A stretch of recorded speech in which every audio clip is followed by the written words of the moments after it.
the meter. And that process of the swallowing or the losing of the last syllable is called catalexis, which means slowing down. So if the meter went like this, dum da dum da dum da dum da dum da dum da dum da dum, it wouldn't stop. Okay, so the way it's like when people are marching in a rhythm. When you come to a stopping point, you have to have some kind of a closure. And the closure in the hexameter line is the dropping off of that syllable. So here's the way the pattern sounds. Dum da dum da dum da dum da dum da dum bum.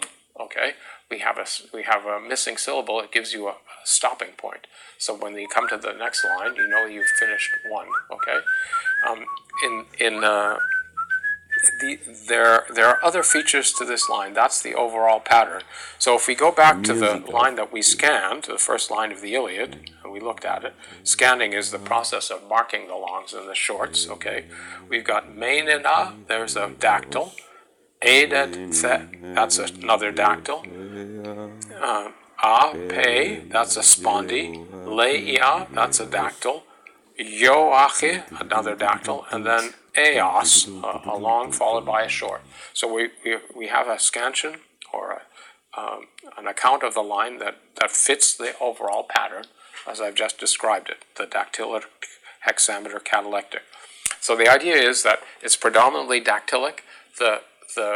When you have a spondy instead of a dactyl, it's a substitution for the dactylic rhythm. But there are a lot of lines that are all dactylic, and a lot of lines that are mainly spondaic. There's one principle about the distribution of the longs of the dactyls and the spondies. There's a tendency to avoid the spondy in the fifth foot. It seems to slow down the line, okay? And you'll notice it when you start reading these. It sounds a little bit weird, okay? But it happens. The other thing is that there's a compulsory word end in this line. It's compulsory, that is, 99% of the lines have, in the dactylic hexameter, have it, within a foot, which is within the third foot after the first long of short. Okay, so or short. So if we go back and look at the overall pattern, that means that 1, 2, 3, dum da dum da dum. After you can have a word break, and I'm going to mark it with 2 lines after the first long, or you can have it after the first short, dum da dum bum. At that point, that is, every line has a word that ends at that particular point. It doesn't mean that there is an actual pause, okay? But statistically speaking, this is obligatory, okay?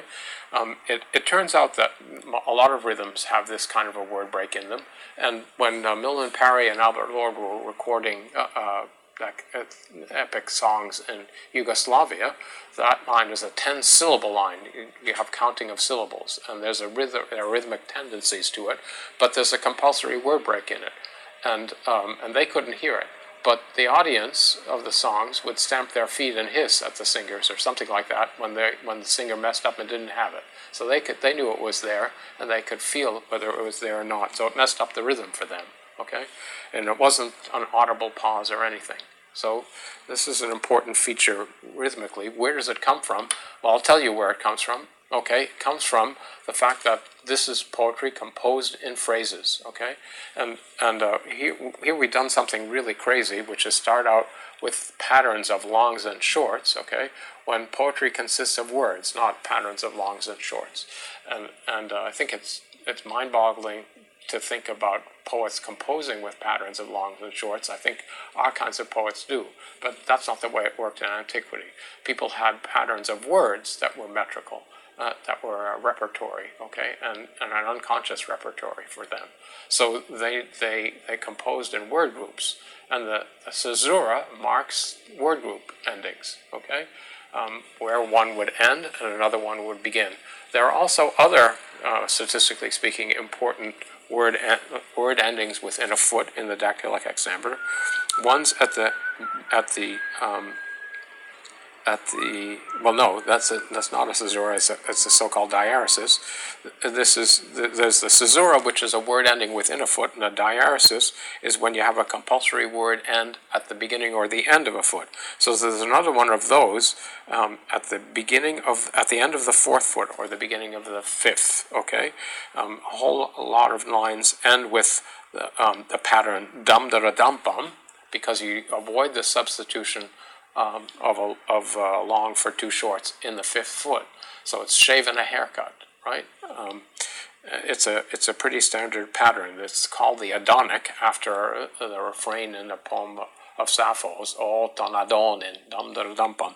Anyhow, there are a lot of expressions that fit that particular part of the meter in epic poetry, and also between the caesura and that diaresis, for example. So you can really show that these compulsory word breaks are part of the compositional process that's going on in the mind of the singer, statistically speaking and otherwise.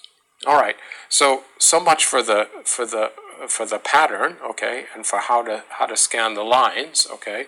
The other thing we need to know is about these metrical licenses, okay, involved in scanning. And I talked about one of them, that is synesesis, okay, the sitting together of two vowels, mainly epsilon and omega, which count